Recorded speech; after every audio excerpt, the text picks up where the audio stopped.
brother. You have now arrived at Stadium and Gale. The snap, the kick, it's been blocked again! Oh my! It's been blocked again! He's going to heave one deep down the field. It's going to be to the goal line. It's going to be gone!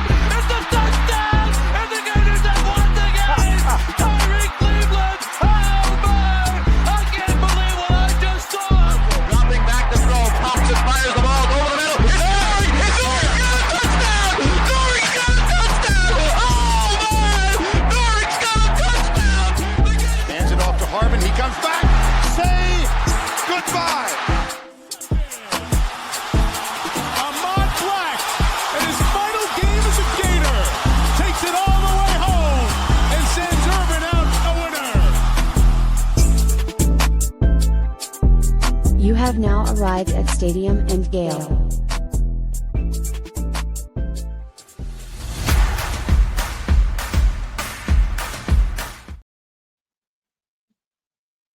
Boys and girls, ladies and gents, welcome to another episode of Stadium and Gale. It's your boy Corey.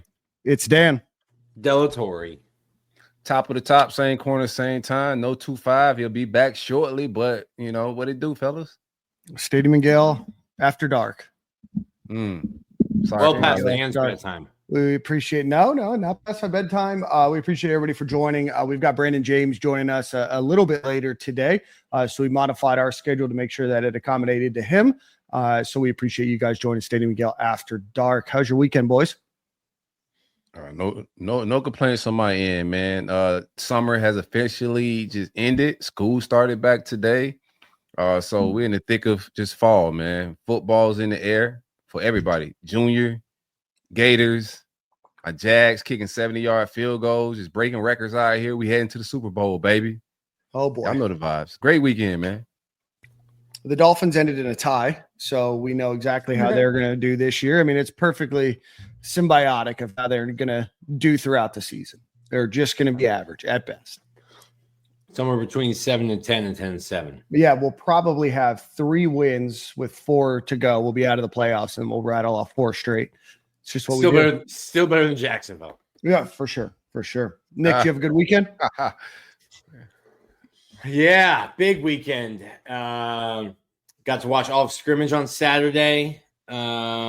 Sunday had the whole family in town. So Frankie's first birthday is this Sunday. Nice. But we've got a wedding out of town on Saturday. So we did the birthday party. We did the birthday party Sunday at Depot Park. Stealing the line from Silk. Not the same son I grew up with. My goodness. It was from 10 to 11:30. Trying to beat the sun. Sun was up.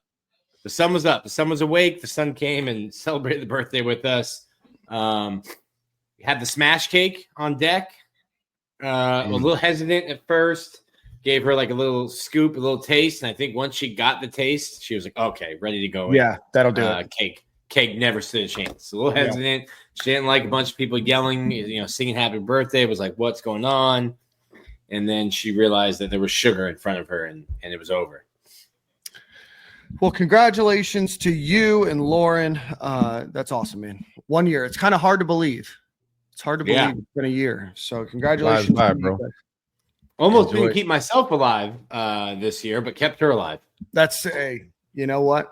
Both of you guys are alive, and I could not be happier. Looking forward to seeing her in a couple weeks when I head up to Gainesville. Relatively low-key weekend for your boy over here. Hit the golf course. Grabbed a couple drinks on Saturday afternoon and evening. Other than that, just kind of kept it mellow. You pulled up to the spaces, man. I did. I kept pulling up to the spaces. We're not going to talk about it. Wait. On the golf course day, like post round? Post round. Yeah. Oh, yeah. So bro, sometimes I pull up into the spaces and you guys are talking about nothing. Yeah, there's some times that there's like some awkward pauses or stuff that I don't even know what they're talking about. But yeah, every time I pulled up into the space, it's like 45-second pause, and I'm like, all right, I'm out. Just come in and just ask to speak and hang out a little bit, Nick. Yeah, you gotta be a man of the culture like Dan. Dan's a man of the culture. He comes in and just vibes with the crew. That's right. And apparently it was Jimmy Buffett's culture. Nah, we were hanging loose, Nick, for a little while. Hanging loose for a little while. So we appreciate everybody for hanging out tonight. Harrison, nice. Dan is wearing a hat some eyes don't feel the need to explore the vast landscape that is his forehead. Incredible comment. Thank you for hanging out, Harrison. Big enough for Harrison's private jet to land on. Well, literally just woke up and chose violence. I'm telling you what. From the chateau in Aspen, Harrison. Yeah. No, we appreciate everybody for being here. Anthony Beck, you're always here. Appreciate you. My guy. David, Curtis, the rest of you guys. Really appreciate everybody for being here. D, Mr. Bean 561. In the building, baby. 561. All right, let's get on with the show. We got a lot to talk about before the other 2-5 joins us. Brunt Adreed. Oh, my bad, man. You know, I forgot my role on the show for a minute. We got some breaking news too when we're done. Oh man, it's getting real nostalgic, man. Like Percy Harvin nostalgic. I'm gonna keep using the Percy analogy. I don't care what anybody say. One time for the great folks at Brunt Insurance and Financial Services. Anything you need insured from the Panhandle to the Keys, hit my man Greg up at 954-589-2204 or visit him at bruntinsurance.com. Auto, trailer, motorcycle, ATVs, your home, your life. It's hurricane season, so you're probably too late for your home, but give Greg a call anyway. I'm pretty sure he can save you money. It don't cost nothing to find out if you can save some money. bruntinsurance.com or 954-589-2204. Big coverage, big policies. Greg, what it do, baby? Wow. Okay. All right. Put a little harmony and soul into it. I like it. We're going to talk about the scrimmage and everything else, but we do want to break some news. Davion Grace, a top 100 player, a 4-star. Gross. Sorry. Grossy? Yeah. Gross. Davion Grosse, I believe, or Gross, Groce,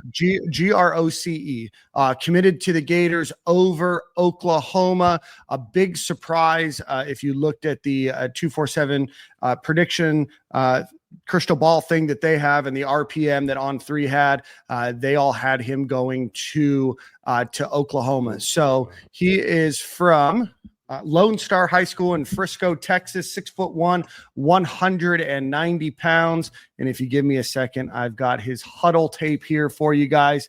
Gentlemen, we're not necessarily prepared for this. So, Davion Gross. Not gross. Not mute button beat my ass. Absolutely disgusting tape, man. I think he could play anywhere in the wide receiver room, like, slot. You just want to get the ball to him, bro. Not the finest of route runners, but that's what Billy G specializes in, tightening that type of stuff up. But a specimen, top tier athlete. I had him at the top of my board, man. Some other guys that I wanted, but for the board that they had, I had him at the top, bro. Just elite. You're gonna see him get some carries out the backfield. That's why I did the Percy Harvin thing. Like a lot of Percy like ways. I'm not saying he's Percy Harvin. Don't jump down my throat. But a lot of those abilities, man. In that mold.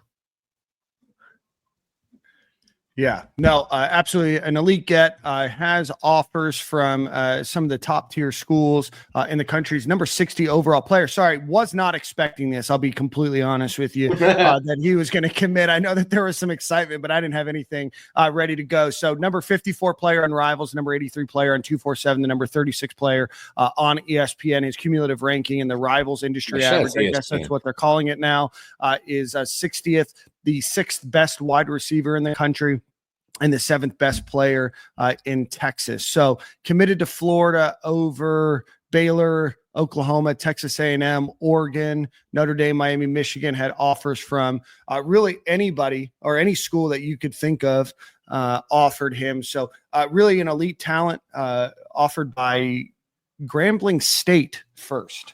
So that's where we're at.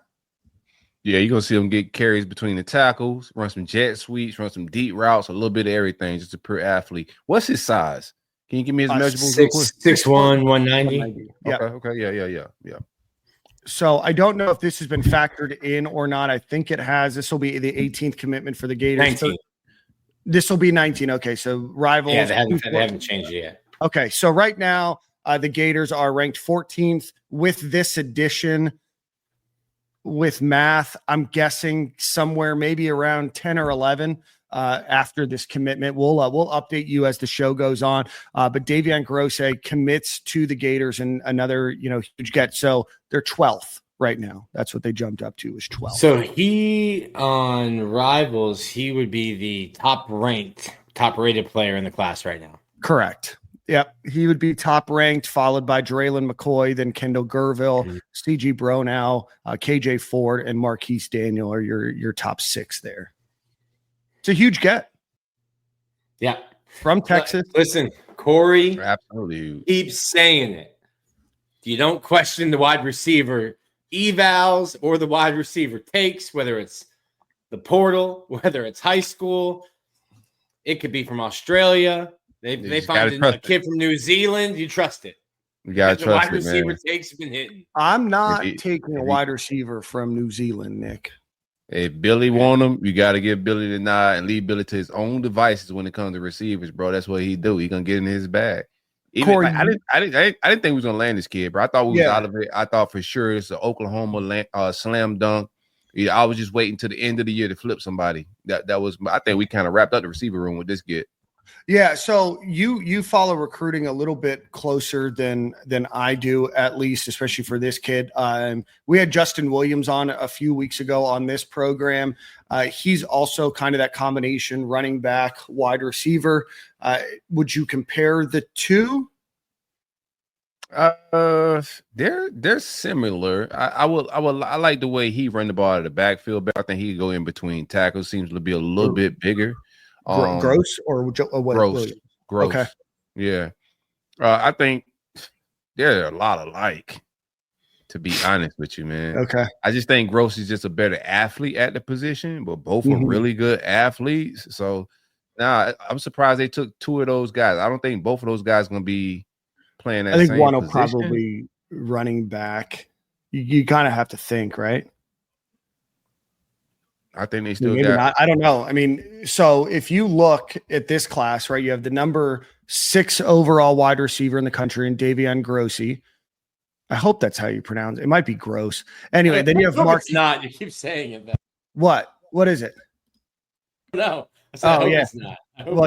I hope it's not gross. But anyway, so then you have him, the number 6 overall wide receiver. You then have Marquise Daniel, the number 23 wide receiver, and then Justin Williams, the number 28 wide receiver ranked in the country in this class. Obviously, then you go back to the 2025 class, and you have Vernell Brown, who was the 6th best wide receiver in the country.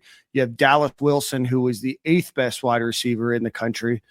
And then let me just scroll down. You have Nashawn Montgomery, who's the 37th best player. I mean, that's a room like we've not seen. And then you add in Muiz Tenkara, the number 111th overall best wide receiver of last year's class 2. I mean, that's 7 very good, or at least 6 very good top 25, top 30 wide receivers coming in back-to-back classes. Top tier talent, bro.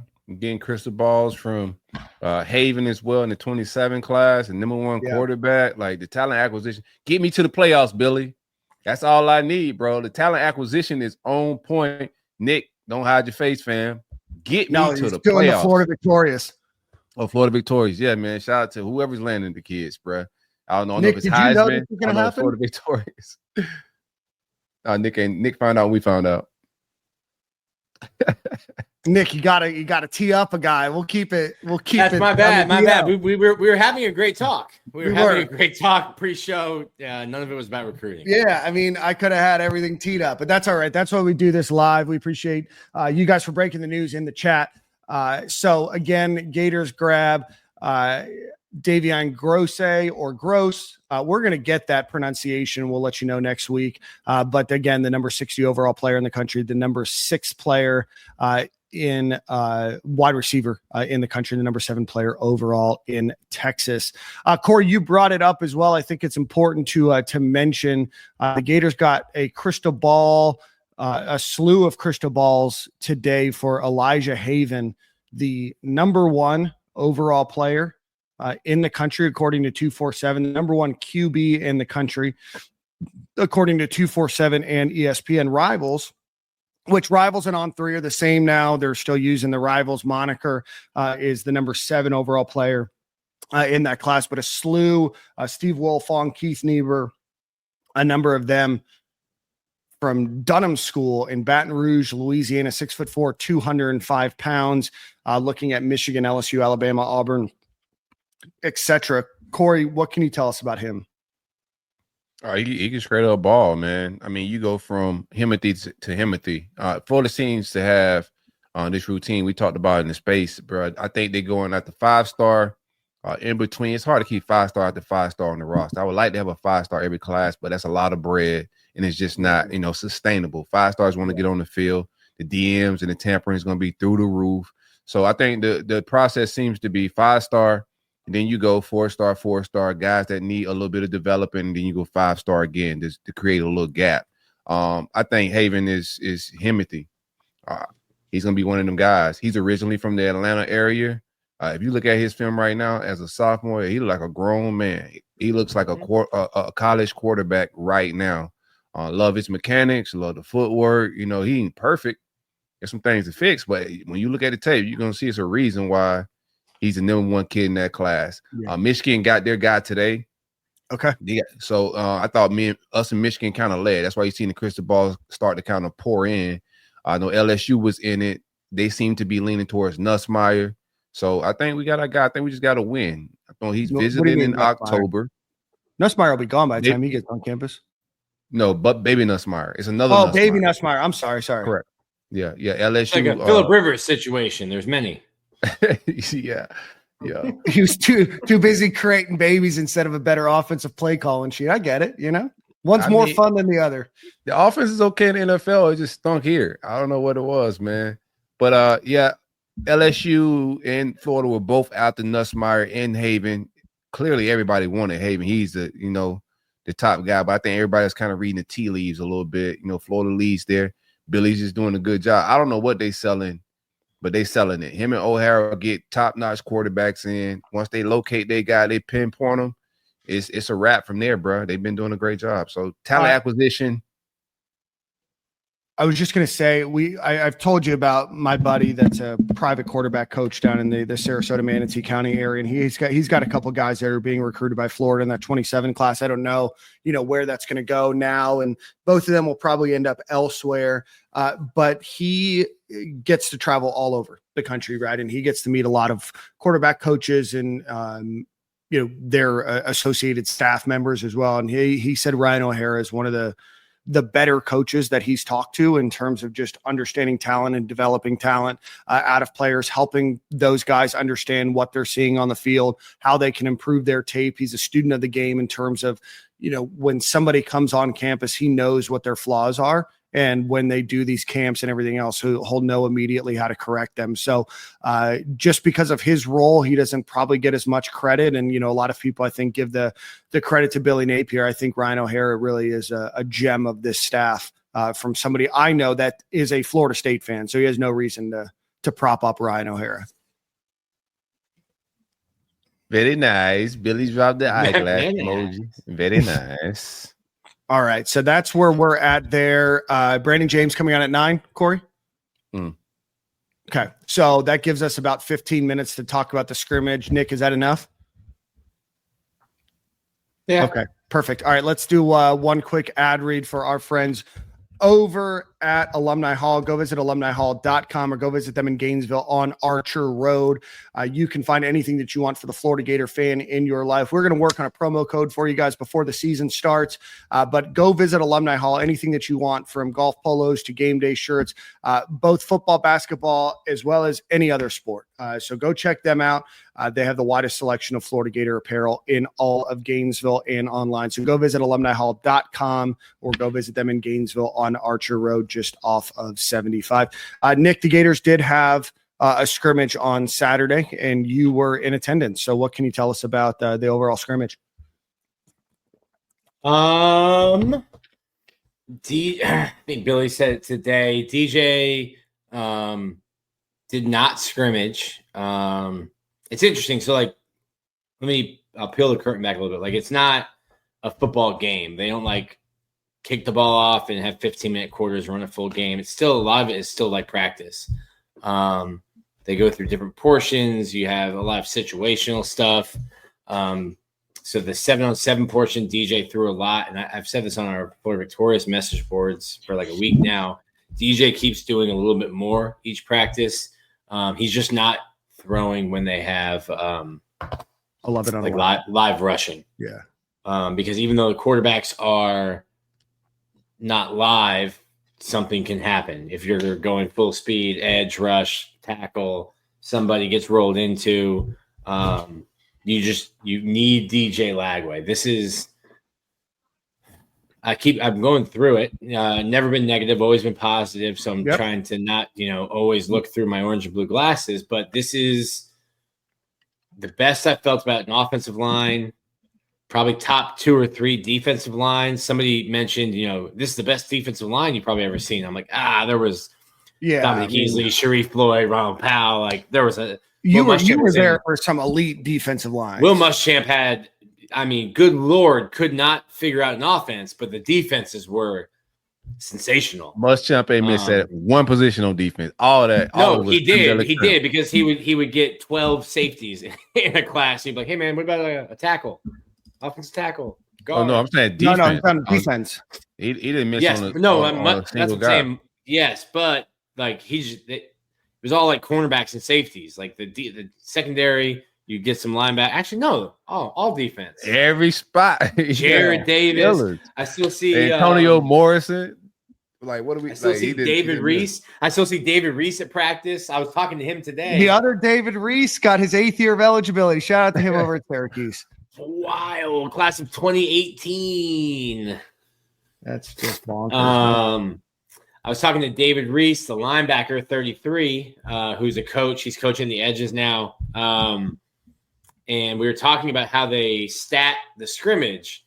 And I was like, yeah, there was one play where a DB had a guy like wrapped up, and you're not really trying to hurt your teammates. So you're just kind of like holding him up. The play, they had an SEC officiating crew, so they didn't blow it dead.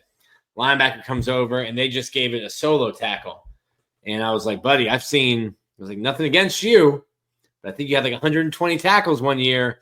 And I think a lot of those were cleaning up. He goes, if the linebacker comes over and finishes the play, that's a tackle. Right. So we were talking about that. But DJ continues doing more and more.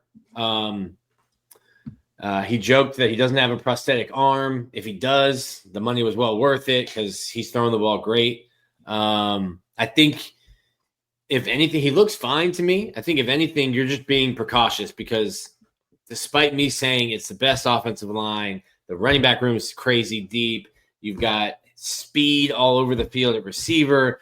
You're too deep at linebacker at both Will and Mike. The edge room is 3-4 deep. You've got Cormani, Dijon Johnson, Devin Moore. It's all built like on DJ being healthy, being able to play. And I think any Saturday that DJ Lagway is healthy, Florida can win. So you're trying to make sure something weird doesn't happen between now and then. Billy was asked today about, does he need reps? Like, yeah, football players need reps. Yeah, for sure. It's my only concern. I'd rather get you reps in the first half against LIU than try to rush and get you reps on August 13th and have an offensive lineman roll into your knee. Yeah, I think they're getting – it's just not a live rush. So he's creating chemistry with his quarterbacks, correct? Like, it's not like he's not doing anything, right? With the wide receivers. He's throwing to the wide receivers in 7-on-7, and then to DJ's credit, to Ryan O'Hara's credit, he is next to them when they're calling in plays. He's got his helmet on, So he's getting the coach to player. He knows what the play is, and you're getting like a coach perspective of it. I don't know why I'm doing Trump hands over here. I'm gonna put this down. You don't have to But like, yeah, like I get it, and maybe we're making more of it as like just fans, as media, just like, well, you need the reps, you need timing. Like, there's something to that, but he's getting all the mental reps. His arm looks great. Just to me, this is a 10-win playoff contending team if DJ Lang was healthy.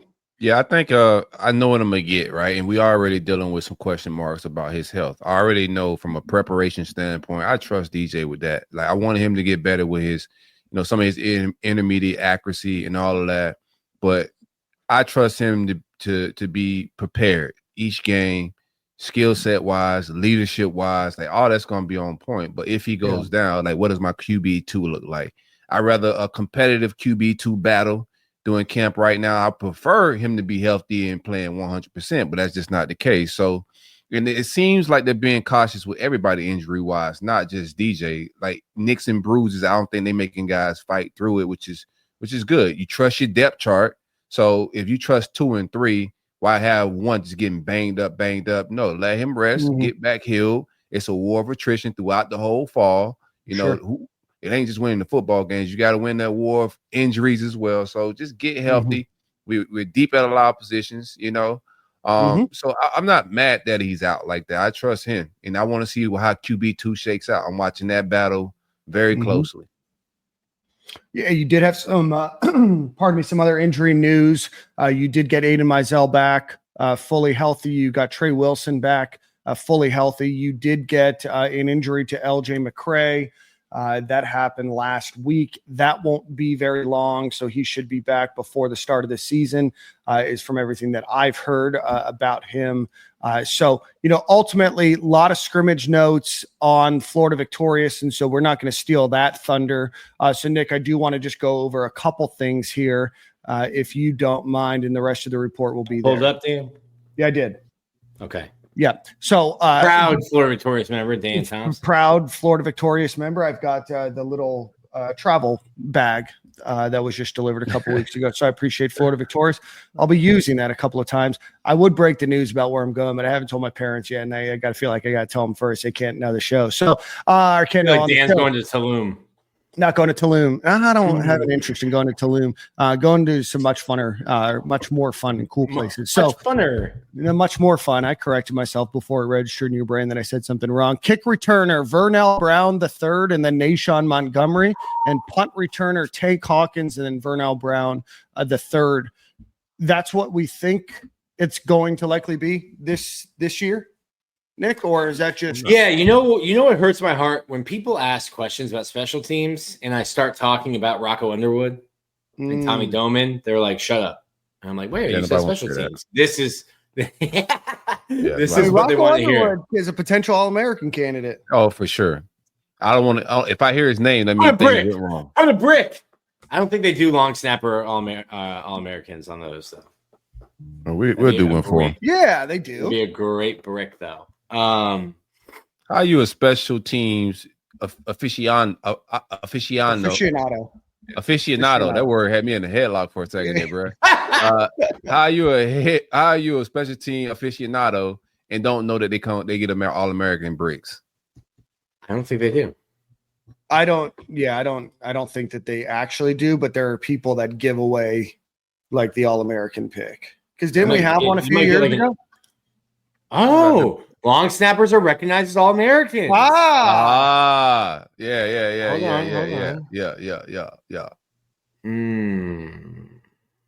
Oh my God, let's go.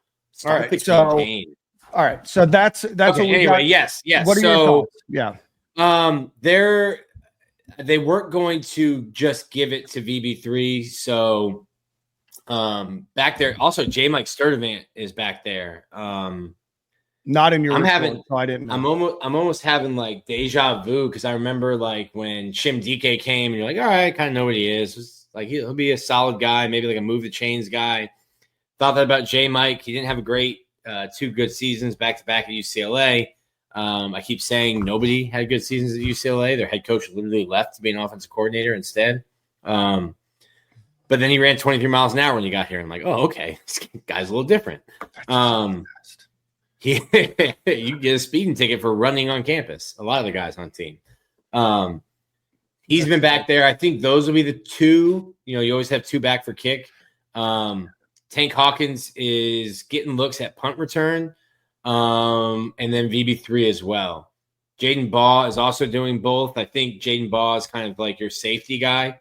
I always go back to remember when they put Vern on punt return? You're like, why are you doing this? It's so stupid. And then Vernon Hargreaves, anytime there was a punt return, it was an automatic fair catch. They just trusted him to catch it and to make the right decision. Mm-hmm. I think that's kind of I think that would be what Jaden Baugh is, but Jaden Baugh is also fast.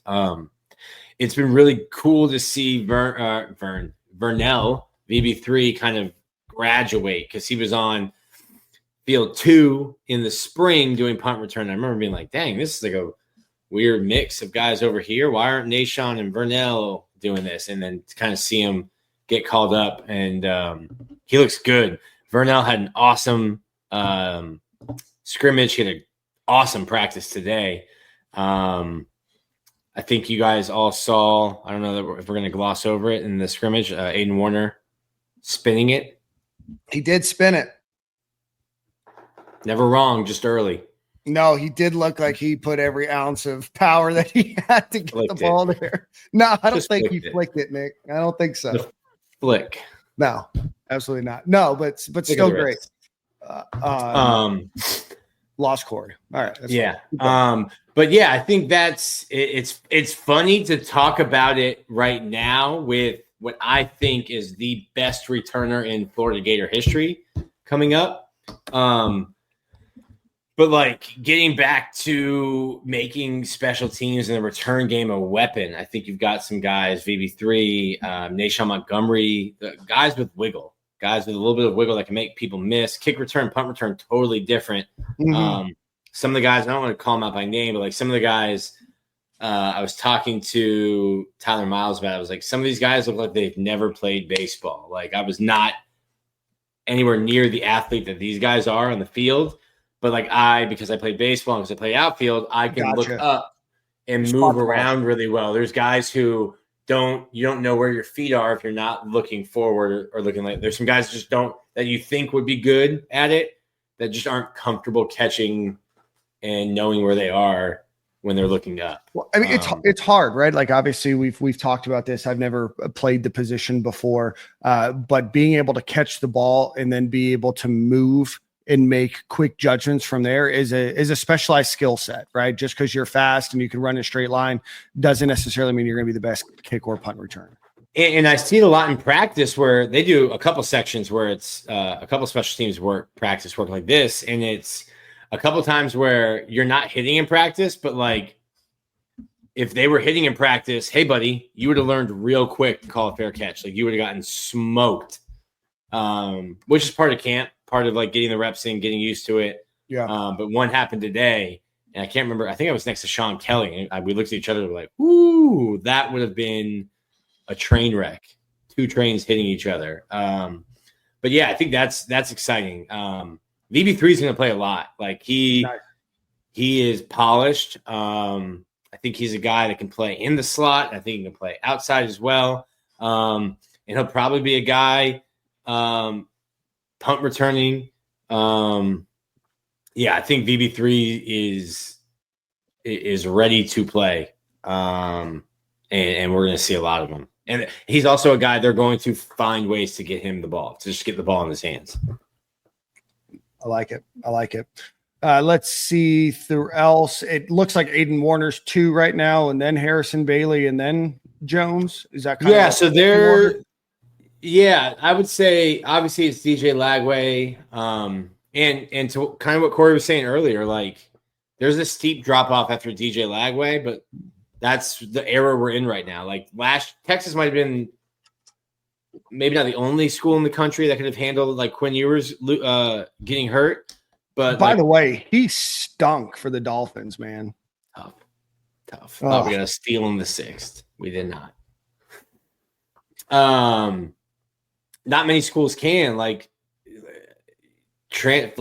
those kind of quarterbacks aren't trying to stick around and develop. Like Arch is an anomaly of what the quarterback position is now. And in the transfer portal era, like guys are just leaving. Like, oh, I'm not going to play here. I'm out. Right.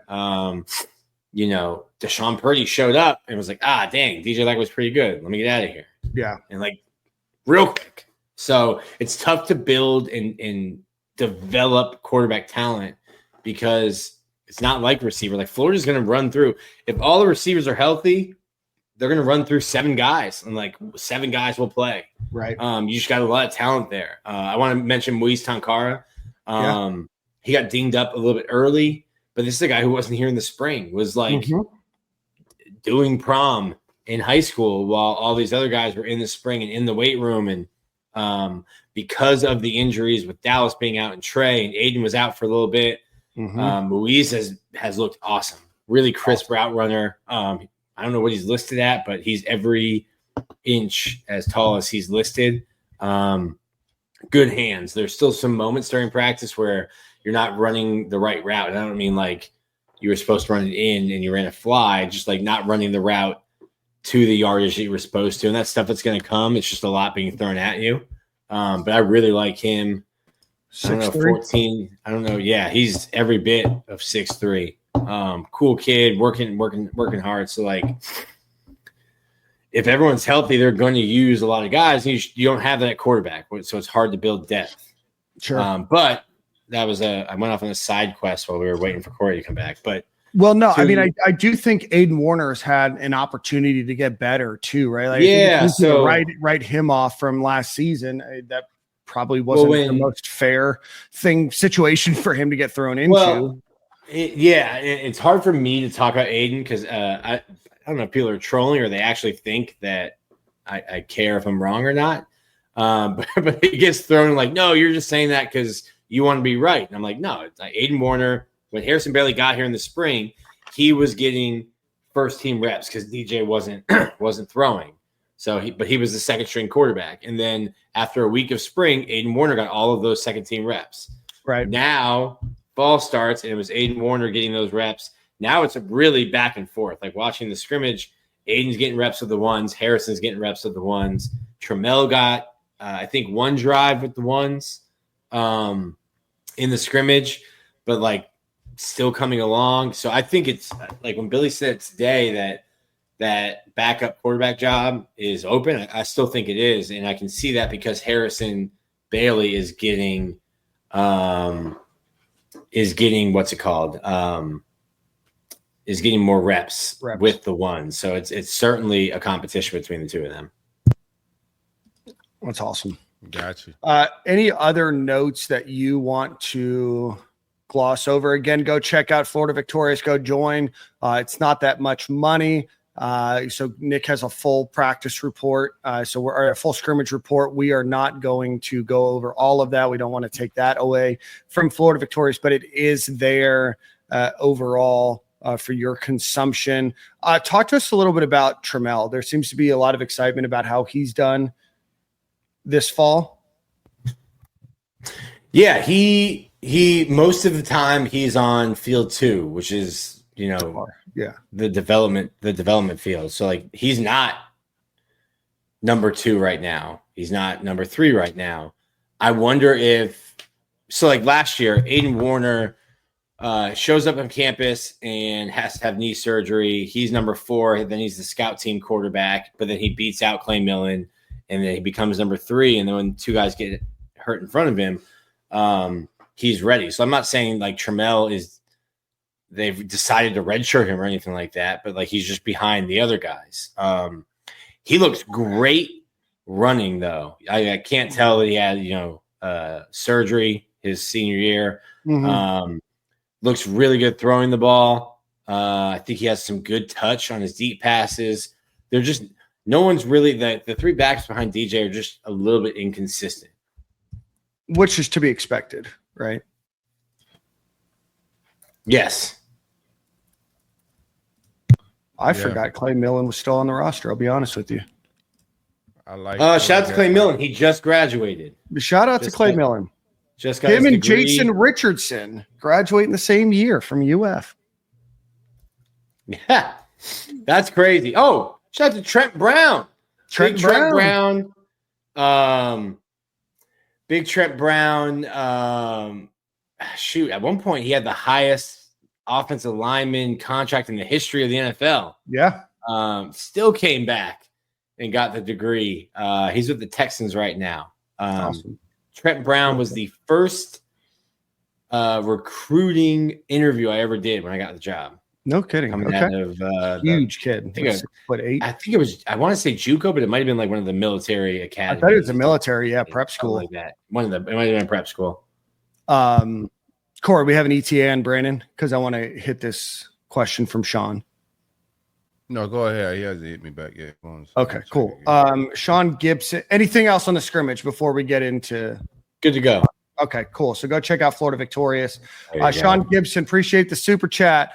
Remember when Billy basically said year one was a wash? How much higher on Billy would you be if this was year 3? Talent looks elite. Recruiting looks good. Lagway, maybe we got the right guy. Thoughts, gentlemen? Thanks again, Sean, for the super chat. I'm gonna answer this by saying that I'm sending a text. No, you're fine. I still have some question marks about some on-field decision and some game prep and everything else about it. I don't think he inherited a great situation. I wish we could have won more quicker. I think that he's been given a pretty long leash. I think he's been given more resources than any coach we have. So I want him to be successful. I don't want Florida to look for another coach next year. I want Florida to be able to build off of what they have now with the talent that they have. My biggest question mark is still game management, on-field decision-making. That's where I really want to see it. You add in DJ Lagway, a healthy DJ Lagway with all the talent that he has, with all of the other players around him on offense, the defense should be good.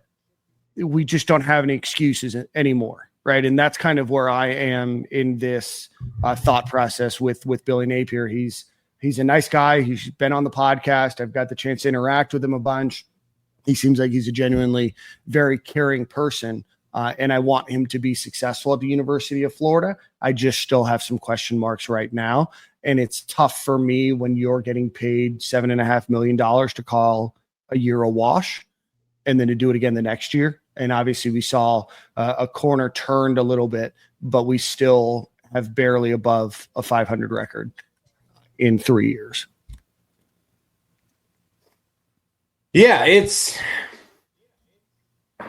you can have a talented roster. I think this is Billy's best roster.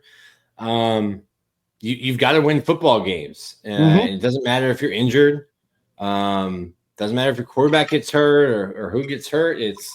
It's year 4, and I think that's Billy has always said that. You know, whether it's been on the record or off the record, he and I, you know, at my previous job, you know, I told him like, hey, I wrote this, and he's like, you wouldn't have written that if we were winning games. I'm like, yeah, you're right. It'd be a different story.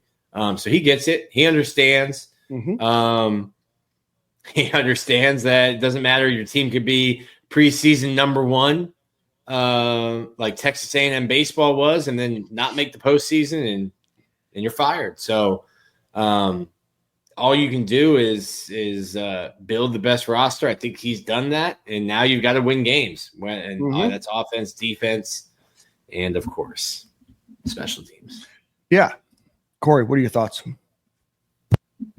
I think you guys nailed it. I'm lagging a little bit. I don't know if my internet, I had to just jump on my hotspot because the Wi-Fi is down in my crib right now. But I think you guys nailed it, man. Like a lot of the same stuff. Like he has to win this year, regardless, bro. Everybody is given the same type of situation. You know, talent acquisition is usually down when somebody gets fired these days, right? Or you end up losing a lot of talent through the transfer portal. If somebody's fired, it's usually a mass exit of talent. So everybody's usually dealt a bad hand. He chose the longer route with building through the high school ranks, and here we are. You know, it's a lot of talent on the roster, but the game still got to get played. We're high. on the talent that we know that he's acquired, but he still got to go win the games. He still got to go. Thank God we don't have a strong week 1 game because he struggled in those games since he's been here. So he got 2 layups. For me personally, injuries won't be an excuse. DJ Lagway not being healthy won't be an excuse. You're in charge of that whole QB room from top to bottom. And if Harrison Bailey and the rest of the guys, Trammell, whoever else is in that room, if DJ Lagway go down, this is a must-win year for me personally. I can't fire him, but the talent is there. There's no excuse to not win. You feel me? So let's just sit back and see what they do. He decided to keep the play sheets. A lot of decisions was made, right? He decided not to bring in an OC. He made some hires and brought people in. So now we get to see if everything makes sense. But the talent is not an excuse. Dan Mullen guys, they're all gone. Yeah, I mean, they made the decision on which defense coordinator they were going to keep. Yeah, they made, a change at the offensive coordinator position as well. A little bit, yeah. They made a change at the offensive coordinator position.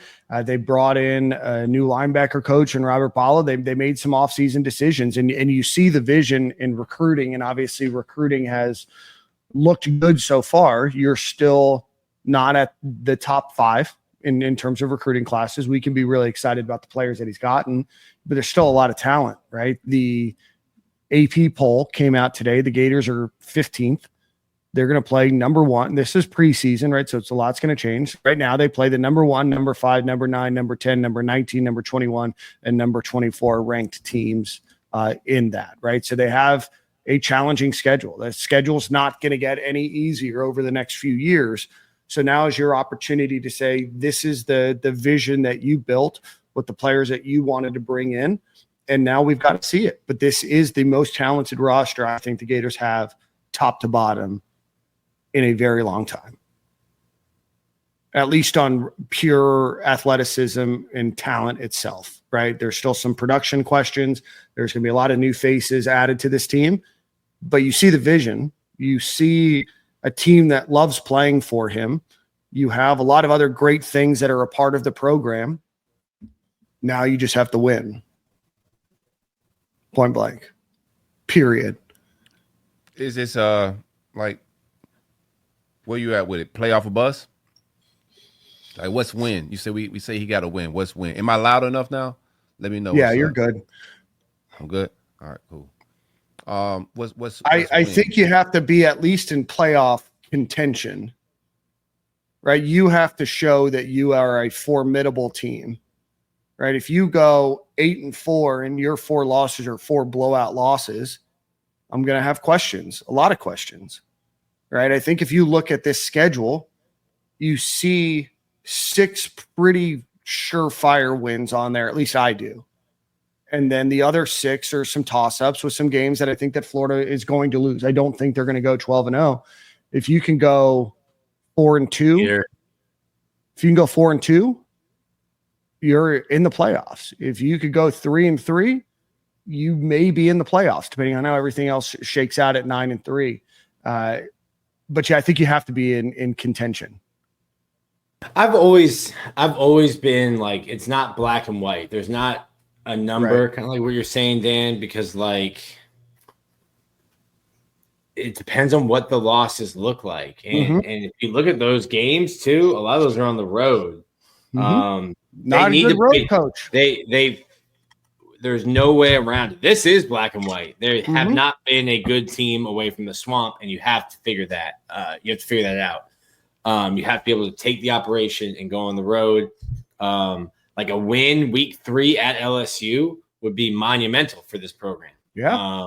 A week in Miami or week 4 in Miami would be first huge. off, that's going to be 60-40. There's going to be more orange and blue than orange and green. It's not about I get what you're saying.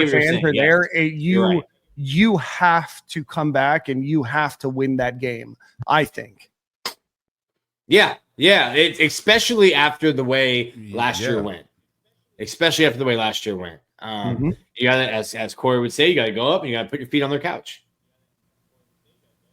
Absolutely. Dirty shoes have to be planted.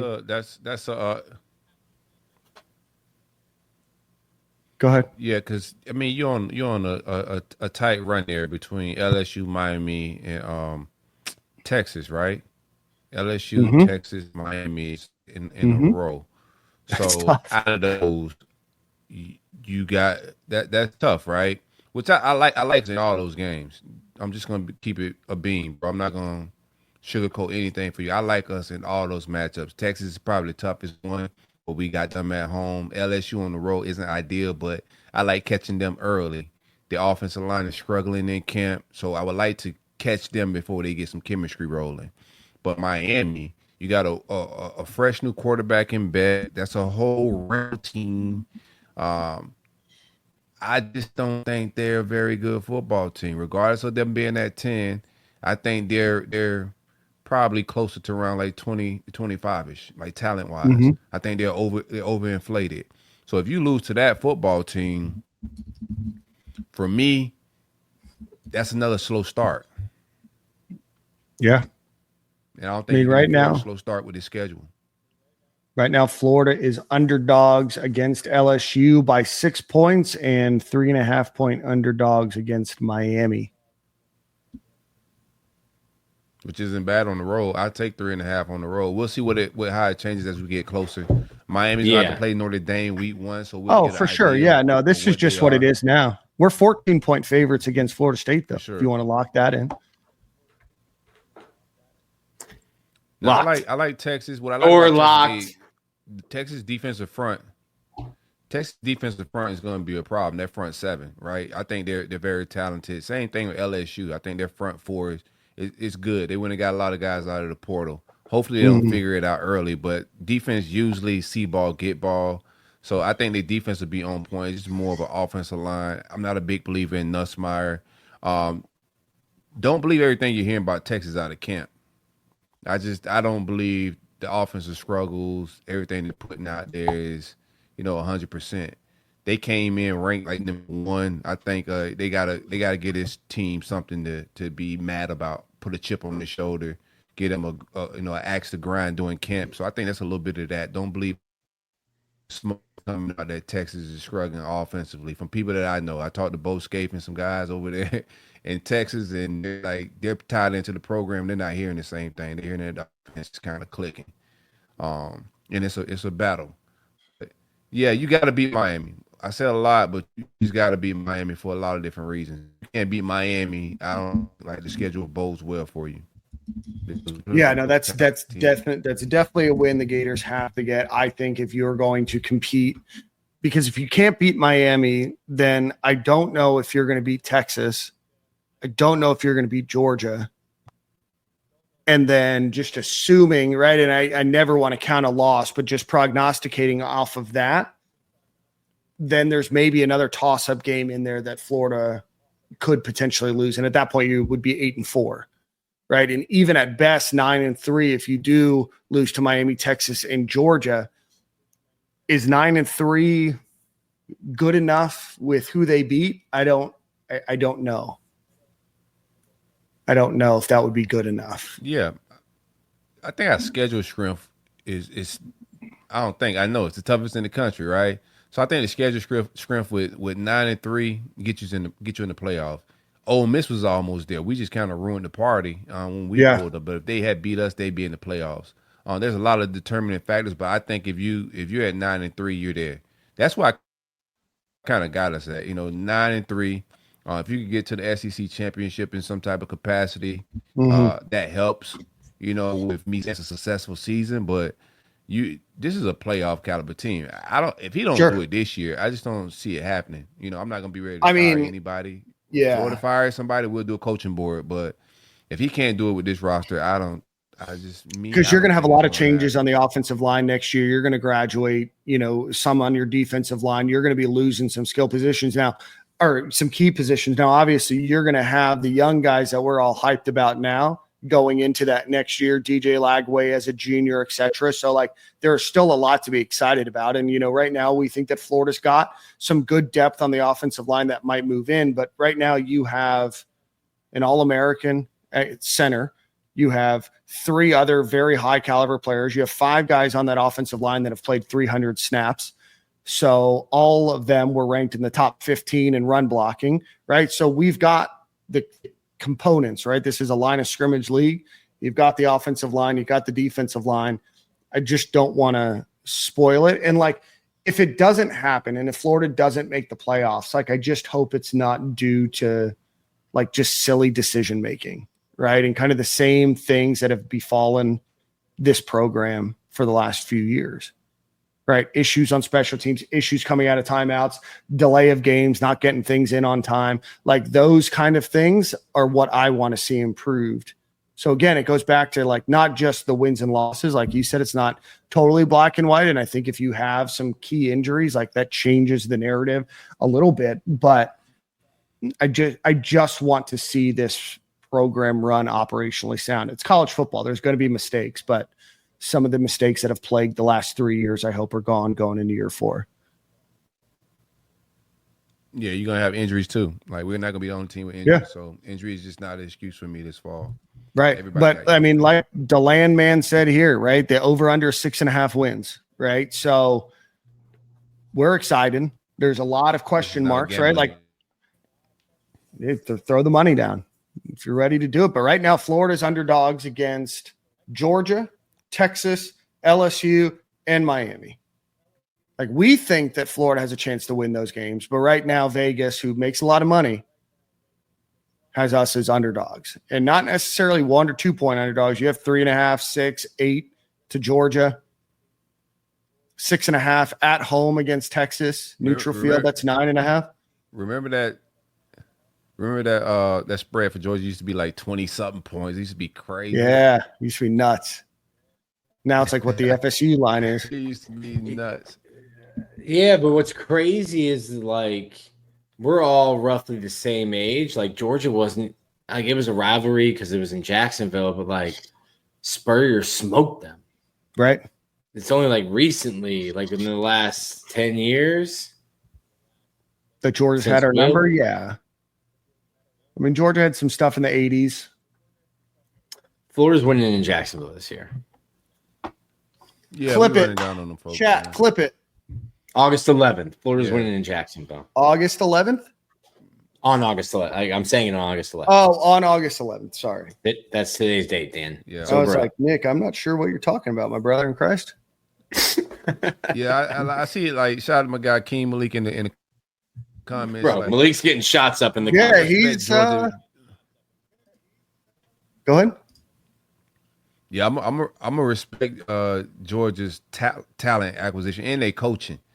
I think Kirby Smart and the boys, they come prepared. They're gonna be, they're gonna have them guys riled up in that rivalry. Like, they're gonna come. Niggas gonna be a football game. They're not about to lay down. Like, I don't trust their quarterback position. I don't think they had those explosive players that we faced in the past, but they're a very good football team. There's a lot of talent on that football team. Don't be mistaken. Yeah. I do think the SEC is going to cannibalize itself a little bit this year. So that's why, when you talk about 9-3 and everything else, like, I don't think that's at a stretch of possibilities maybe this year. I don't think in most scenarios, and I know that all the ACC fans and Big Ten fans will be upset, if a 9-3 SEC team makes it. But I do think this is a little bit more of a cannibalistic SEC year. You have a lot of good teams, but I don't think you have a ton of great teams. I don't think you have a ton of great teams in college football this year. I think there's a lot of question marks just overall as I do my analysis. You might have a point to that. Like, there's teams that are getting hyped, like, but what is Arch what everyone expects him to be? I think Texas is talented. I think LSU is talented. What is Texas A&M? What is South Carolina, right? What is Georgia? What is Vanderbilt? Do they play upset this year in a few games? Diego, my guy was talking on that. Yeah. I mean, but they beat Alabama last year, right? So it's not out of the realm of possibility that maybe they have, a big upset this year over somebody unexpectedly, right? And Tennessee, obviously, they're changing quarterback. I'm not as hype on them as, maybe some people in the media are. But, again, they still have a decent roster. And on any given Saturday, don't put it past Sorry, don't put it past Tennessee to maybe play, upset, in a few different games, right? So I just don't know if there's a team right now in college football that I'm like, that's a surefire, no doubt, undefeated 11-1 team. I think Notre Dame will be good. I think Ohio State's going to do well. I think Texas is going to be a good program, but again, that depends on Arch Manning. And apparently their offensive line, King Malik let me know that their offensive line's not great. They're playing in practice, like they're playing some killers. Just keep that in mind, brother. They are facing killers in practice. Texas is going to be a very good football team. All right, let's do the one thing about Texas though, and Georgia is going to be a football team. The one thing about some of these schools, like we don't have a Homer media in Gainesville. Like there's some schools, like I remember War Chant last year. Like War Chant was saying all this stuff, best defensive line in the country. They start getting smoked, and their fans are like, "Oh man, I remember you guys lied all summer. You lied." Like Florida's, like we do a good job. I'm like, listen, I don't have to write those amounts. You got some haters. Mark Long. Like we write stuff about players when coaches say they look good in camp. We write stories. Hey, this guy looks good. And people are like, you say he looks good. I'm like, bro, I'm just telling you what the coach said in a public press conference. Right. You can go back and watch it. But there are a lot of writers who I think are just fans, and you get some stuff that's like bluff, and you don't really know what to expect because you think every team, based on some sites, some writers, like hey, 16-0 this year. So maybe so I play the games. Is Napier's success contingent on Napier sticking around? I'm going to need you to re-ask that question because I think for his personal success, yeah, but I think you probably meant something different. It might be DJ Lagway sticking around. Is maybe I've never been in the mindset that you should keep a coach for a single player, but that's just my opinion. And also then you're also saying that you don't trust them to be able to bring in a coach to keep those players either, which, you can think. What do you guys think? Napier's success contingent on Lagway sticking around? I think us getting a president is contingent to Billy sticking around. But for me personally, if he doesn't win it this year, I'm just going to kind of vibe out. I'm out of lies. I feel great about this team. I just got to see it happen. Yeah. I'm over the kind of the Billy Napier, is he here, is he not here discussion. We did that a lot last year, and he's still here. And obviously there was a turnaround, which we were excited about. He's the coach now, and he's a coach that I want to be successful. I think that he's proven a lot over the last 9 months about what his vision is and being able to get to that vision. And now we have a lot of guys on this roster. Now it's up to them and this coaching staff to get it done on the football field on 12 Saturdays in the fall, and hopefully more than 12. Hopefully more than 12. Hopefully at least 13. More. All right. More. Playoffs. Just trying to win a game. All right, let's get another game. Let's try to give a quick shout out. Are we getting stood up by Brandon James? I think we got shook, bro. I think we got shook.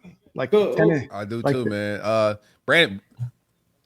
Brandon's a coach as well, so I told him the class probably started a little late because he said like coaching sometimes runs late, so let's try to aim for 9.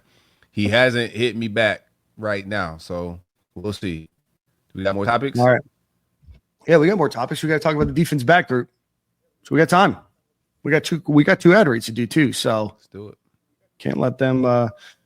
One time for our friends over at Game Time Sidekicks, if you want a cup like this or a cup like this, go visit GameTimeSidekicks.com. They just released some new stuff as well. All types of Florida Gators. Cups that you can get there, a lot of other schools, a lot of SEC schools as well. You can do, there's some NIL stuff that they're doing as well. But again, I use them literally every single day, every single morning on my way to work. or when I'm working from home here. Keeps your hot drinks hot, your cold drinks cold. One of the best products and something that even if they weren't a sponsor and I had one of these, I would drink out of it every single day. So go visit GameTimeSidekicks.com. Use promo code Stadium15 to get 15% off of your order. Again, that's GameTimeSidekicks.com. Promo code Stadium15. Shout out to Tyler. He always just wants to send us stuff. I wanted to buy one. Lauren bought the wrong sippy cup. I called him to say, like, hey, we bought the wrong one. Can you change them out for us? He's like, why are you buying them? I said, I use code Stadium15. I love it. I appreciate you throwing him some money. All right, let's talk defensive backs. We're going to talk safeties and we're going to talk cornerbacks in this group. All right, guys, right now, starting looks probably something similar to this. Devin Moore, Jordan Castell, Bryce Thornton, Dijon Johnson, potentially Cormani McLean, Sharif Denson, Aaron Gates at that star position. Going through the rest of the roster, you have freshman Drake Stubbs, freshman Ben Hanks, freshman Jabari Flowers, redshirt freshman Teddy Foster, safety Otis Conanberry, who is now on campus. He came a little bit late. You have Lagonza Hayward, Sharif Denson, we already mentioned. Going through here, you have Josiah Davis, redshirt freshman as well. Jamrock Grimsley, priorly known as Jameer Grimsley, on this team. And then you've got a number of walk-ons, including Drake Stubbs' brother, Harold Stubbs IV, Vincent Brown Jr., Javion Toombs, Brandon Slade, Winfield Scott, and Alonzo Allen Jr., who we saw a little bit in the bowl game. Gentlemen, what are your thoughts on the defensive back room? Do you want to talk about corners and then safeties, then nickel, or just kind of the group as a whole? I'm down. Is this your bag? This is definitely my bag, bro. Overall, I like the room. I want to see my safeties. Y'all want to break it down room by room, or my overall? Yeah, let's just break it down room by room. It'll just be easier. So let's just do cornerbacks. So right now, Devin Moore, Teddy Foster, Jameer Grimsley, Dijon Johnson, Cormani McLean, Ben Hanks, and then Otis Conanberry. That's kind of your DB room, your cornerback room. Yeah, and Otis just got like what, 2 weeks ago? Right when fall camp started, he got here like a couple days before fall camp. Yeah. So let's talk corners. I mean, are we pretty set on Devin Moore, Dijon Johnson, or Cormani McLean? Yeah. Devin Moore is kind of locked in. He just got to get healthy and give us a full season. But we know, what he brings to the table. Yeah, has been healthy. I don't know if you can hear that knocking on this wood table. You here. better Has been give me the same healthy. smoke you were giving me about asking questions about DJ Lagway's health. I think you actually hurt DJ's calf. I think it was you. You in the building. I think you did it. Yeah. All right. So cornerbacks. Yeah, I think the battle between Dijon just got back to camp as well. So 25 is probably like the leader of that spot. But I think you got three guys I trust on the island right there. After that, Ben Hagen's been making a lot of noise. Would have liked to see Grimsley just physically look better. He may be killing it in practice, but physically, I'm not really liking the off season that he had, just from a physical standpoint. And looking at it, I know he's recovering from an injury. Like what I'm hearing from Ben Hanks. Who else? That's the issue. That's really the issue. Teddy Foster, Jabari Foster. It gets iffy after that. Oh, and then Michael Caraway Jr. I forgot about him. The transfer from Mississippi State. No, forget about him again. Or Southern Miss. Sorry. Yeah, for sure. But I think he's definitely on the roster. So. Yeah, that's my overall just synopsis of the DB room. Like after those first three guys, I think Ben Hanks has a high ceiling. I like Grimsley's ceiling and what he can be. Onus, I think, jump a few guys. I know he's here late, but physically he's on point. He looks like a SEC DB. I love this tape. I think he was very underrated. The staff likes him. I'm hearing some good things about him, even before he even got to campus, that they think he's a guy that could probably press for some playing time this fall. But after those three guys, it gets a little iffy. In overall DB room, I would like to see some flexibility. I think Bridges saved us in a lot of different capacities. Aaron Gates is a possible guy that you could possibly throw out wide and put in some one-on-one situations at corner. Wouldn't mind seeing that. Wouldn't mind seeing Aaron Gates at safety as well. We'll talk about that later. But it gets iffy after those top three, in my opinion. A lot of inexperience. Yeah, I think maybe I expected a little bit more out of Jamrock Grimsley at this point. I thought that he might be a little bit higher, not necessarily competing for maybe just a little bit higher on the depth chart there. Teddy Foster, a guy that I was high on coming out of high school, very raw player. I think this is only going into maybe his fourth year of playing football, so still raw. Obviously, everybody saw Dallas Wilson cook him on an Instagram clip or an X clip there, but I think Devin Moore is a potential first, second, third round draft pick if he can stay healthy, right? He just hasn't had enough playing time under his belt yet and hasn't had a full healthy season, but he is your number one cornerback in that room. And I think he's one of the better cornerbacks in college football when he's healthy. Dejon Johnson obviously dealt with some off the field stuff in injury too, right, Nick? Yes, he was back today though. He was back today. Okay. I saw Vernon Hargraves was on campus this weekend, and I think he posted a photo of him. Yeah. So on Saturday. He did not go through Saturday. He was back today. Yeah. I think it was like some private, like individual stuff. Yep. So Dejon Johnson's back today. He's been out for a while. Kermani McLean, former 5-star, obviously had the talent in high school, had some things that he worked through, and seemingly other than maybe the first couple months that he's here, has kind of been on this, on a good path to getting a lot of opportunity, a lot of playing time. You saw what you might be able to see out of him out of the full year when he played against Kentucky. And so that was really cool for him to get that pick six in that game.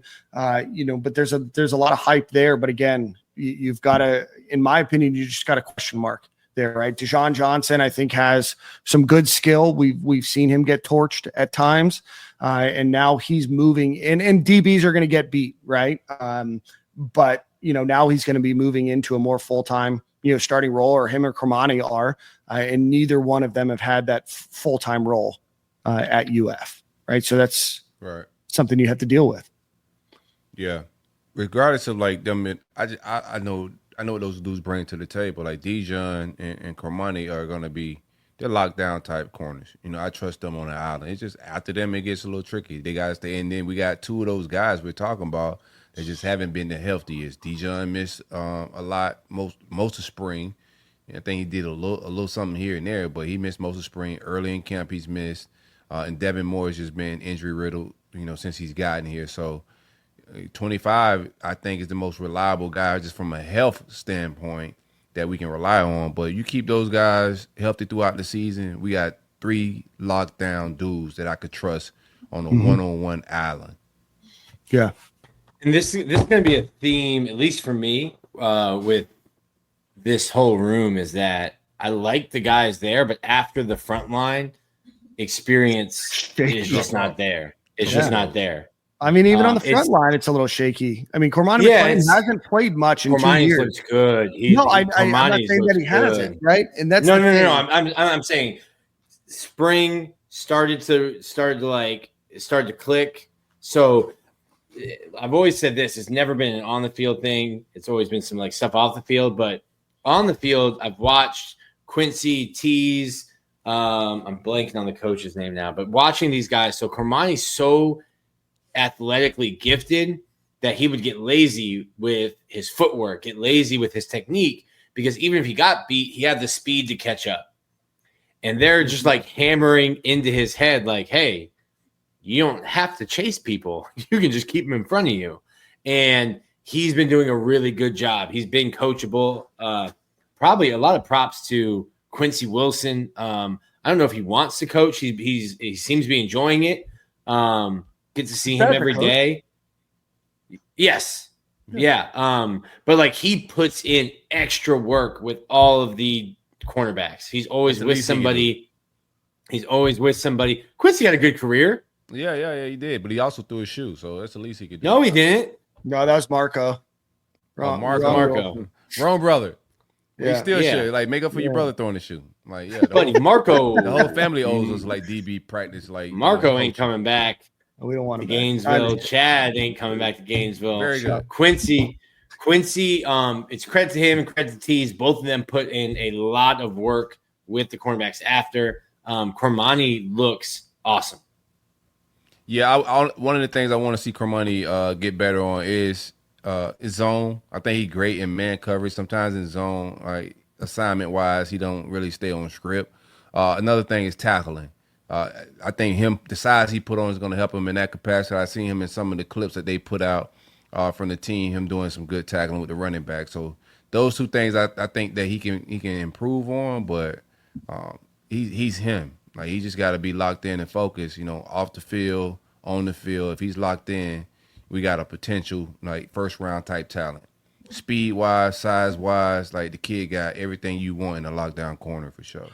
Rob asked a question, Nick. I want you to give us your thoughts from what you see at practice. And you may not like totally know or get it, or may not have like a super strong opinion here, but Duron Wilson versus Will Harris in terms of coaching style and kind of what you see and hear from him at practice. Yeah, I really haven't seen a ton of Duron, obviously, because he just got here. I didn't see a ton of Will either. Mm-hmm. The players liked Will. I think Will did a really good job of getting more physicality into the room, which Duron is now coaching. I think it's a hilarious story talking to Will right when he got to Florida before that early signing day 2 years ago, was it? Mm-hmm. And he was like, yeah, I'm going to like watch film. I got my iPad. I'm going to California, grab my stuff, and then like flying back. And I think like by the time the plane landed in California, it was like offer. And I was like, oh, he watched a bunch of film and saw nobody in my room tackles. And let me go find some guys who will tackle. I think Duron's good. He works really closely with Vinny Sinceri, who I think is really good. They kind of work together. Even like when the positions break up, the entire DB room breaks up after practice and goes together. Not cornerbacks, star, safeties. The entire DB room is together, and they kind of address the room together. But yeah, I think he's been good. He was on Cormani a ton in the spring, and it'll be good. We'll see. But I think you've got the talent. Those three, you've got the talent, and then Sharif Denson at star. That'll be a quicker room to cover before we get to safety. Yeah. Sharif Denson at star. He has stepped up vocally as a leader. And I think he's got that position locked down. Aaron Gates would be behind him.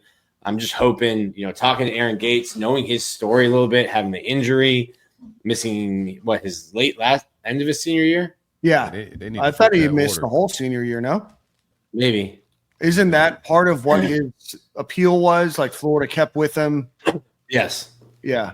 But then had the knee surgery at Florida. He had a setback during his recovery, had to get it cleaned up. Like he's had a long, long road. When he's healthy, and he has been, like Billy's not lying when he says this guy can play all five spots. Like he's stupid athletic. Talking to him at our Florida Victorious Media Day, driven, like chomping at the bit to play. And when he's healthy, knows for the ball, knows where to be on the field. Active tackler as well. Yeah, I think Aaron Gates has got to start. And I think you need to find a way to get your five best DBs on the field. If that's Sharif Denson at the start, that's cool. But to me, the best DB going down the stretch last year before he got hurt was Aaron Gates. I think he just brings something totally different to the table, bro. He's a straight up killer. Everybody else is cool. Like I like Cormani, like ceiling. I think he's the most talented. But you talking about the complete package and who was just playing with an attitude and bringing that funk a little bit. Like Aaron Gates is him. So I wouldn't mind. Like I think everybody should be on the short leash with trying to prove what you can do. Like We're gonna talk about safety position a little bit, but here's my opinion. I think your best 5 is Thornton, Aaron Gates at safety, Denson at the star, and then you can split Cormoney and Dijon however you want to there. You know, they won beating Devin Moore. But I think that's your best 5. No shots at Costello or anything. I like Jordan Costello's game, but there's a lot to be desired on the back end, interception wise, pass breakup wise. He got to get more productive, even with tackling. I know he had that shoulder last year, but it wasn't the pleasant of things. As a DB, I need my safety running that alley with bad intentions. So from a ball hawk standpoint and run stoppage, I wasn't the highest on Castell. I love to see Aaron Gates get some safety reps, man. Yeah, and both of them, it's been interesting to see how that works. It hasn't been over Castell, but Bryce Thornton's kind of subbed out, and Gates has worked at safety. Denson's worked at safety. They're cross-training those guys. Caraway's, I think, in that mix too at star. But, like, think will be a solid special teams contributor. Who's that? Carroll. Hey, Billy get you drafted if you can do special teams well, kid. So, Jamarcus Weston's gonna be a millionaire for sure. For sure. I been told y'all, bro. The muck don't miss, baby. the muck don't miss. I didn't know he was gonna be a defensive end or a linebacker. You know, I had him at receiver, but outside of Josiah Davis, who only played. Josiah Davis is playing a bunch. Hold on one second. Outside of him playing just 9 snaps last year, Jordan Castell was ranked as your lowest coverage defensive back. Yeah, that's funky business, man. You know, I love the kid. Hope he improves. Year 3 is when a lot of our safeties traditionally has turned the corner, right? And Sharif Denson not just 2 spots above him. So behind DJ Douglas, surprisingly. Yeah, you got to get Aaron Gates is a penciled in starter. Where's Aaron Gates rank? Played 194 coverage or passing snaps. Of the returners that are ahead of him, that are returning, that played meaningful snaps, Devin Moore, then Jameer Grimsley or Jamrock, but he only played 18. Bryce Thornton. So Devin Moore, Bryce Thornton, Dijon Johnson, then Aaron Gates in terms of coverage. Pro Football Focus. Very nice. Yeah, I got my eye on the safety room, bro. We'll see how it all. Y'all want to talk safeties? Because safeties get young quick. Yeah. So after the starting two. Yeah. So Jordan Castell, Bryce Thornton, and then is Alfonso Allen the backup? Baylor, no. Okay. Baylor transfer, walked on, I believe, to UF.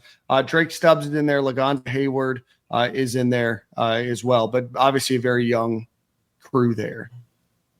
You know, Aaron Gates might shift over. You know, I don't know if Sharif Denson would move over as well. No, Aaron Gates is rep there. Sharif has rep there, but Sharif's going to be your starting star. Yeah. I mean, it's like inexperienced. Drake Stubbs back there, but Aaron Gates needs to start. What are we doing? You just got to keep him healthy. Got to keep him healthy. He's not in line to start again as of August 11th. Not in line to start, but in line to play. I've got a new concern. I didn't want to have one. I got some concern. Negative Dan. He's been dragging the show down for years. These are like personnel decisions early on last year, I think, cost us some games. Like, like a lot of reasons, you know. So I'm on the same tip. Like, playing the right guys early is gonna like determine a lot, you know. I think Aaron Gates is a no-brainer. I don't think this is a whole lot. And there's no shot at Sharif Denson. I think he's a good football player, but Aaron Gates is different. Yeah. And I think he should be starting. I know he sat out. I don't know if he's back 100%, but they're saying he's back 100%. If Aaron Gates is back 100% and he's like, I don't know why he's not on the football field. He's one of your top 3-4 DBs, 2-3 DBs. Like, it's not even questionable. Mm-hmm. So, like, for him to be sitting on the bench to start a game and guys be getting reps over him, yeah, I'm with Dan. I got some questions. I'm just eyeing it. I'm not saying I know more than the coaches. I'm just, I have some questions. Because Boone shouldn't have been looking at that position now. Like, why was Justice Boone starting on my defensive line? It's a war crime. Yeah. I mean, you had Asa Turner and DJ Douglas last year, right? So obviously, I think the Gators are going to absolutely miss Trikez Bridges. I think that he was a great glue piece to that defense. I think that that's a big gap to fill, right? And there's some talent there, but there's some question marks, all right? Especially when you look at that depth, and because when you pull up the Gators roster, all of the DBs are together, right? So you just start clumping them together, and you're like, oh, we got some guys. And then you look at like a proposed depth chart, and you're like, Drake Stubbs is your backup, and then a walk-on. Now, I know he played at Baylor, but Alonzo Allen is your backup is your other backup, right? So you have a walk-on. What? Who's the other backup? You're not going to see 43. Lagonza Haywood's there. Lagonza's there, right? Yeah. But again, I know what you're saying is like a little tongue-in-cheek there, but no, like what, like still true. Right. What you're saying is right, and it gets, but like you're not going to see 43 playing safety. Will put one of the freshmen will play, but like the crazy. I think that's his number, and that's crazy. Like if you gave him 43, yeah, it's 43. Like, yeah, don't put him on my field. You can't give Lagonza Hayward 2 and Drake Stubbs 9 and keep him off the field. I'm at 43, right? Yeah. Look, first off, Shady, dope kid, cool kid, likes to hit. Drake Stubbs, I think, is already like setting aside some of his NIL money for like future targeting fines in the NFL. Loves hitting. You just get young. Like that's the theme of the defensive backs, is that the front line has a ton of experience, a ton of talent. There's talent behind them, but a lot of those guys have as many snaps with the Gators as the three of us do. That'll change. They'll quickly take over. Right. Our established record of 0 starts with the Gators and 0 snaps. But like as we stand right now, there's just young talent. But that safety spot I'm more worried about in terms of that, because they're asked to do so much, and you're getting guys aligned, and when things are moving fast and you're trying to make sure the corner knows what he's doing, that the linebackers are where they are, you can forget what you're doing, or a guy can get in the wrong spot. You see that he's in the wrong spot, and now you get out of the wrong spot, and then you end up getting beat. There's just so many moving pieces mentally. This is the theme that I had, and it's not negative. It's sounds negative already. Yeah, it's going to probably sound a little negative. You are replacing a lot of key positions in important positions with very young players, and not just young in years, but young in the amount of experience that they're going to have. And you're asking them to do a lot. I think that they are all very talented, and I think that they have what it takes to be great or good, but there is just something about replacing a lot of your linebacking group, right? Replacing some key positions in the defensive backfield where they've got to really be meshing and gelling well and staying healthy, of course. Yeah, I've got no problems with the linebacker room. Like, no, I'm not saying that I have problems. And that's where I didn't want it to get it confused. Like, I think that there's a ton of talent, and I think if you look at that linebacking crew, you're like, yes, this is what a linebacking crew should look like. Speed, size, athleticism, headhunters, know the game of football, students of the game. Same in the defensive backfield, right? Like you have Devin Moore, who's a highly ranked 4-star. You have Cormani McLean, who was a 5-star. Jameer Grimsley was a 4-star. You have Drake Stubbs was one of the highest ranked safeties in the class. Lagonza Hayward is very well respected. You have a lot of players there, but still missing some of that talent. So, or not some of that experience. So, but I do think that they are a very good group. I do worry a little bit about that. And that's why I am happy we are playing LIU and USF to start the year. Yeah, Billy spoke about that in the presser. He's trying to. He said the scrimmage and the last practice, he's trying to get the backup safeties more reps, which is very important. It's easier to play. The further away you are from the football, it's easier to play as a true freshman. Not safety.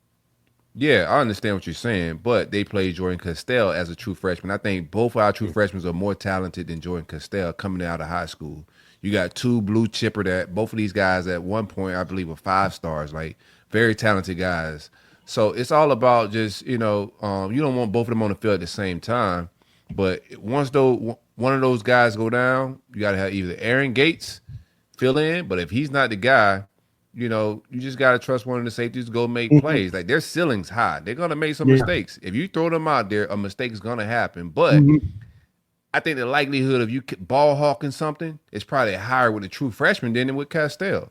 Yeah. I feel more confident than Lagonza or Drake Stubbs making a turnover or coming down smacking somebody in the run game, than Jordan Castell. And there's no shot at him. It's just I haven't seen it, So I'm not mad if we go young because they knew the depth chart before, they settled on we got upperclassmen, then we get right to freshmen. Right. They didn't get aggressive in the transfer portal with trying to bring somebody in. Losing Greg Smith was definitely a blow. I don't know what he was thinking. He's a linebacker now in North Carolina. Yeah. Terrible decision, my guy. You're talking about going from starter reps. Like Greg Smith would have been. It would have been a lot less questions if Greg Smith had stayed. But he's out of the room. You let him walk. He's playing linebacker in the ACC. I mean, it depends on how it shake out. Like, we'll find out if it was a bad decision even on our part. Maybe we should have paid him to stay. We don't know yet. We'll find out this fall. But the room is what it is. And I do like, getting young isn't the ideal situation for this defense. But the ceiling's high for both of those guys. And I like to throw my DBs in fire. Yeah. No, absolutely. And I think the fact that you have a very good defensive line can help minimize some of those mistakes too. Well, the pass rush it's going to be on point. You have a lot of time back there. Yeah. So, there's going to be question marks on every football team, especially in the NIL era. These players are going to want to play and they're going to want that opportunity. And we're going to see what these freshmen have early and often. But I am very confident about what their skill set that they're bringing to the table is now and who they were as recruits and how we've heard that they've developed this offseason and going into the spring. Obviously, it's not the most ideal situation, but at least that is what your fallback plan is.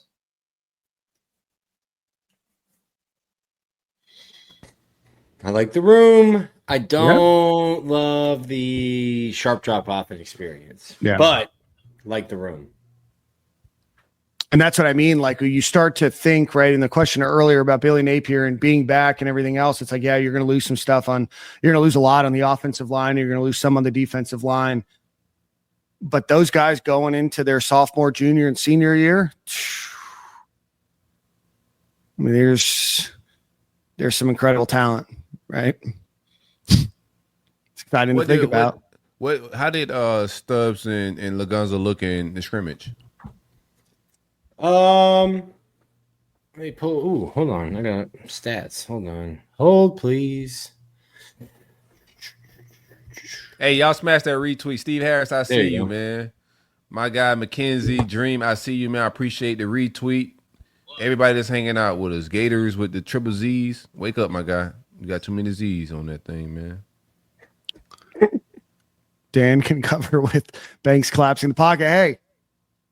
Interception specialist, intramural fraternity league.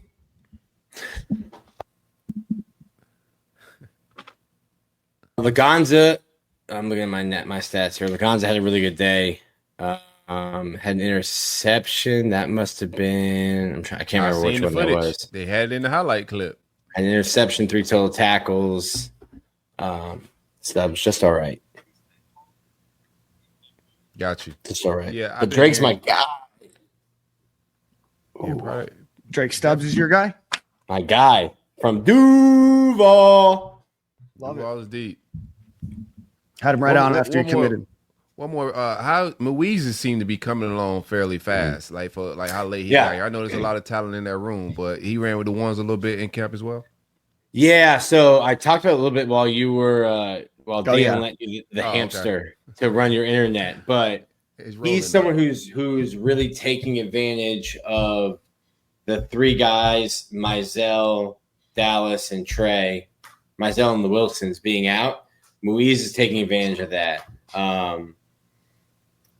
I was telling Dan he still runs routes wrong a little bit, and I don't mean like the wrong route, but like the depth of the route. And hey, we want this to be flat. We want this. This has to be this kind of sharp kind of thing. But he is every bit of the 6'3" he's listed at. He goes up. He can high point the football. Behind in terms of the other three guys got on campus before him. But yeah, he's gotten reps with the ones.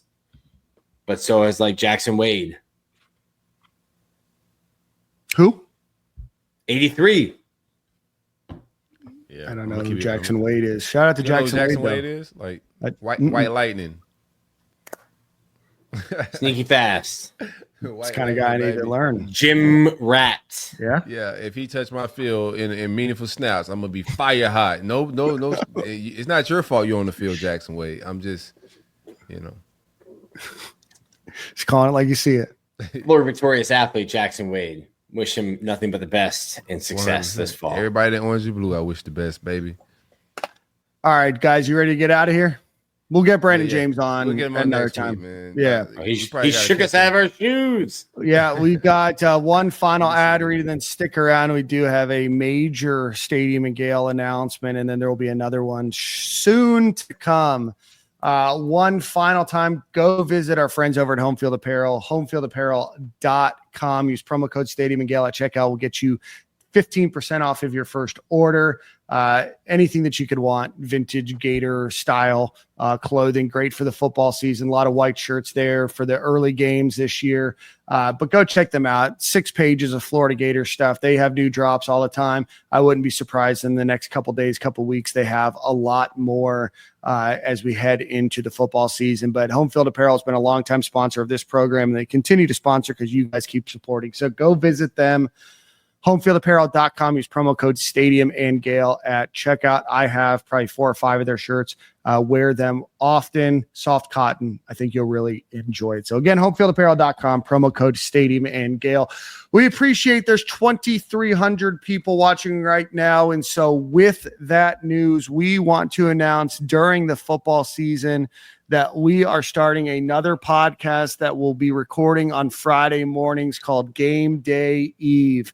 So that is going to be the 3 of us and Jordan. If we can make all the schedules work out, there might be times when it's not the full crew there, but we are going to continue with the show on Monday nights, and that will be your traditional breakdown of the game the previous week. We're going to do some analysis of the upcoming opponent, but we're really going to drive more of that to another Friday show that's going to drop. And we're going to record on Friday mornings. That way you have the opportunity to watch while you're at work or you're on your way up to Gainesville or traveling to a Gator game.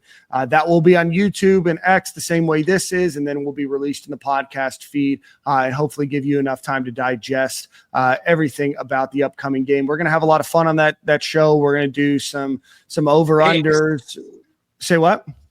Picks. We're going to do some picks. We're going to do some over-unders. We're going to have a lot of fun. It should be something that just gets you excited for the upcoming game. Like I said, we're going to cover most everything on the traditional Monday night show, but the Friday night Game Day Eve show will be hitting your feed in just a couple of weeks. So we hope that you guys will tune into that. You can find it the same place you find Stadium and Gale, but we wanted to announce that show for you guys. So we're super excited to bring that to you guys. And then stay tuned. We were hoping to announce it today, but maybe in the next day or two, a major announcement for the Stadium and Gale Enterprise.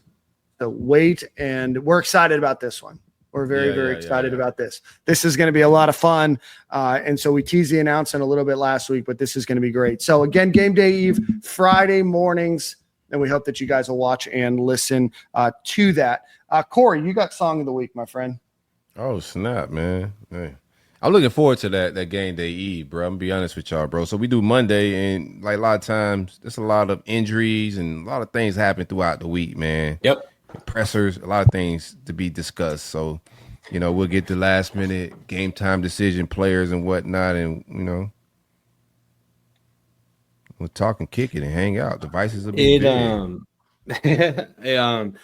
We need to get, we always say this, but we haven't had a reliable bookkeeper since buy or sell Ben, referencing, of course, Ben Chase, NIL director at the University of Florida. Yeah. If you would like to get a shout out every week, probably you get shouted on the Monday show on the big show. Yeah. Create a graphic, keep a score for us as I dominate the picks all year long, so we can let Dan know, Corey know how much better I'm doing than them on a week-to-week basis. Okay. At Stadium and Gale on Twitter. Hit the DMs. Yeah, no. Slide into Dan's DMs. Yeah, no, and if you're ever interested in helping with Stadium and Gale, and if you're a college student, if you're interested in getting into media, we'd love to have help. We've had some social media help in the past. We've had a blog on our website. If you're interested in writing for that, there's a lot of opportunities for yourself. Our goal is to compensate, in some sort of way.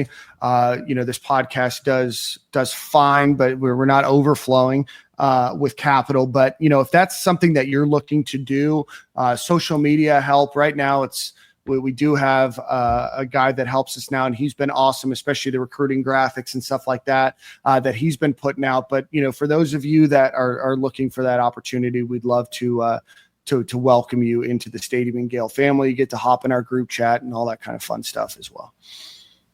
Yeah. All right, songs on me, man. I can't keep stalling, brother. That's what I've been doing, stalling. Let me get Essentials by Stolly.